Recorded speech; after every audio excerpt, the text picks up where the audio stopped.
ils préfèrent croire qu'ils n'ont jamais été intéressés. Cette simple phrase m'a frappé plus fort que je ne l'aurais cru. Elle m'a immédiatement rappelé l'idée de Nietzsche sur le ressentiment. Comment un désir refoulé peut se transformer en amertume. D'un coup, beaucoup de choses sont devenues claires, en particulier les revirements émotionnels du comportement du gentil gars que l'on voit souvent sur Internet. À l'image de la fable d'Ésope dans laquelle un renard, incapable d'atteindre des raisins, se convainc qu'il n'en valera pas la peine car ils étaient sûrement trop acides, le gentil gars réagit de la même façon après un rejet. Il commence à dénigrer la personne qu'il idéalisait auparavant, camouflant sa déception sous du mépris.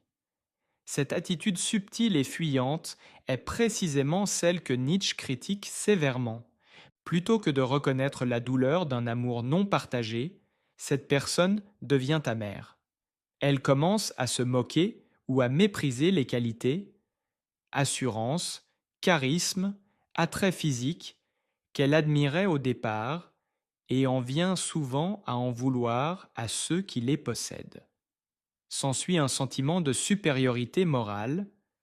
Ce n'est pas grave si j'ai été rejeté, je suis au-dessus de tout ça, de toute façon. Nietzsche qualifierait ce comportement de mensonge évident, non pas envers les autres, mais envers soi-même. C'est un mécanisme de défense, une illusion réconfortante. Le rôle du gentil gars devient une posture, une représentation de la vertu